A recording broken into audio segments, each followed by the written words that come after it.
If you're just tuning in, welcome. My name is Meah, and you're watching Living the Planted Life. And today I wanted to talk briefly about the top 5 things that defined my 2025 creative pottery process. Um, this is a different type of video than what I normally do, but that's okay.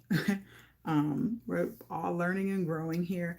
And I just wanted to record this briefly, being that it's day one of 2026. And I just wanted to talk briefly about, like I said, 5 things that defined my 2025 creative pottery process. So I have a couple of notes here that I'm going to be reading from and dialoguing about really briefly. But number one of the top 5 things that define my creative process. So I found it helpful last year to create without explaining myself. Sometimes art doesn't need an explanation because it's just that it's art. Not all art requires an explanation, and if you're a creative person, you understand that. Sometimes not people that are not so creative, um, they sometimes judge art a little bit harshly and don't see the intent or effort behind an item of artwork or an item that was creatively made. So, one thing in 2025 um, that defined my creative process was just creating without explanation. I didn't feel the need to explain every piece that I made or why it looked a particular way. And that's fine. um, so, item number 2 of the top 5 things that defined my 2025 creative pottery process, I made pieces that I liked last year. And I made the pieces even if I wasn't sure whether or not they would sell. Um, Not all art is for purchase. Um, and sometimes things that you think people would not want, they actually want. So, yeah, last year I made pieces that I liked. Um, and I found that for me, out of the things that I make, hello, I found that mugs always sell. But last year I wanted to make plates and vases, and I did. And I noticed that they didn't sell as fast as the mugs that I made, but I actually made what I wanted last year. So we're talking about top 5 things that defined my 2025 creative pottery process. Um, Yes. So that's what I'm talking about today. The top 5 things that defined my 2025 creative pottery process. So I'm on number 3. If you missed 1 and 2, you'll have to catch the replay. Number 3, the top thing that defined my 2025 creative process was me accepting that my ugly work, ugly in air quotes, was part of the process. Last year, I was still, and I still am, in a learning mode with regards to ceramics. I'm a more so a hobby ceramicist, and I only just began doing pottery in 2024. So, along those lines, you're going to have there are going to be a lot of pieces that you make even as a creative person. It doesn't have to be pottery, it could be whatever thing that you do that's creative. You just have to accept that your ugly work, and we'll put ugly in air quotes, ugly work is a part of the process. You're learning, you're growing, you're figuring out what works for you, you're figuring out what you don't like. Hey queen.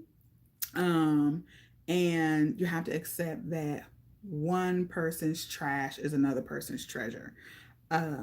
Just because you think something is ugly doesn't mean it's so. It doesn't make it so. Someone else might find the beauty in something that you made. So, there's often beauty in the unexpected. So, moving right along, we're talking about the top 5 things that define my 2025 creative pottery process. So, we're on number 4. One thing that defined my process was that I allowed my interests to overlap, instead of choosing one lane. So, as a creative person, it's possible that that you're multi talented, or that you like a lot of different things. And that said, if you like a lot of different things, sometimes you feel like you have to pick and choose what creative lane you want to be in, but you don't have to pick and choose what creative lane you want to be in. If you're multifaceted and multi-talented, you can let everything exist all at the same time, and you don't have to force yourself to choose what creative lane you want to be in. Sometimes you can fuse different disciplines and create a mashup of something new and different, creatively, because you had so many varied interests. So in 2025, I allowed my creative interests to overlap, and I decided that I didn't have to choose, and that everything could coexist at the same time, and things will be fine. I will be fine, the art will be fine, the creative process will be fine. So we're talking about the top 5 things that define my 2025 creative process for pottery. So we're on number 5. If you missed numbers 1 and 4, please catch the replay. So, number 5, the top thing that defined my 2025 creative process was that I chose to keep showing up. Um, and I showed up whether I was happy, whether I was sad, whether I was feeling the wheel that day, whether I wasn't feeling the wheel. I showed up, and I returned to the wheel even when my motivation was low, high, or whatever. Um, and I think that by me doing that, I was better for it. Um, I think sometimes if you're creative, you can get bogged down by, sometimes just the creative process can bog you down. So I think in 2025, it was very important for me to just keep showing up to the wheel, regardless of how I felt. And sometimes that wasn't the best idea with regards to what the outcome was. Because sometimes if I came to the wheel frustrated, I made some effed up stuff. Or conversely, whenever I was feeling good and relaxed, I really was able to stay in the pocket and really make some nice focused pieces. But in 2025, I just chose to show up regardless of how I was feeling. I was better for it. It built resilience in the process, and I was better for it. So yes, those were the top 5 things that define my 2025 creative process for pottery. If you're creative out there, I would be curious to know what top 5 things defined your creative process in last year, and or I guess discussions on what you think your creative process will entail this year in 2026. I would be curious to know that, if for other people who are creative out there.